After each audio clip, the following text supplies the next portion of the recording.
Kwa hiyo msituzuie vinywa tusiseme, wala msitutangazie kwamba rais amesema kanisa lifunguliwa. Alilifungia kwa nini? Atueleze sababu alizokuwa amefunga hilo kanisa. Sababu zilikuwa ni zipi? Hana sababu. Kwa hiyo hatuwezi kuchekelea kwamba kanisa la Gwajima limefunguliwa. Limefunguliwa na nani? Ni nani aliyelifungua? Tukisema vurugu baada ya uchaguzi. Uchaguzi huo kwani rais alishindana na nani?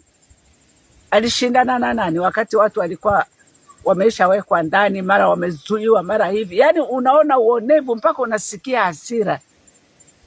Yani uonevu juu ya vyama vya siasa hivyo vikubwa. Hata bungeni tulikuwa tunaona kabisa wapinzani wakichangia na kuambia huyo spika atakuja juu ataweka kanuni hapo, lakini CCM ikichangia hamna.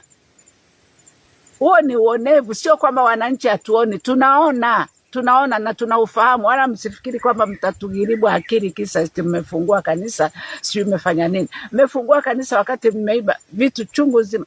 Aliyeiba nani wakati kanisa ilikuwa chini ya polisi? Nani kaiba vile vitu? Pesa zote zimeibwa.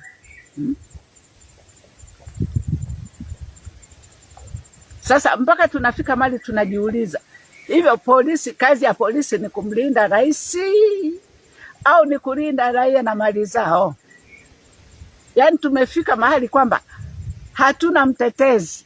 Ukienda kwenye JWTZ, jeshi la wananchi, lakini linaonekana kwamba ni jeshi la rais. Na ndio maana hata alipo hapa aliapia huko jeshini, manake hao ndio labda waliompigia kura hao. Na ndio wanajeshi wake wako kumlinda yeye tu. Wananchi dakika zote wananchi ni wakosaji. Kila dakika wananchi ndio wakosaji. Rais akosei. Anakosea sana tu. Mnashindwa kumwambia tu ukweli. Lakini rais angeujua ukweli kwamba anafanya makosa. Haya. Sisi yetu macho. Tumesema kwamba tupeni wananchi haki. Wanaotaka kuandamana wapeni haki za kuandamana, walindeni waandamane. Maandamano kama ni ya haki, ni maandamano yao, ndio malalamiko yao. Walindeni waandamane kwa amani. Sio mwazuie, mnawazuia kusema tu. Mnawazuia kupeleka malalamiko yao. Hicho ndicho mnachokifanya. Amen.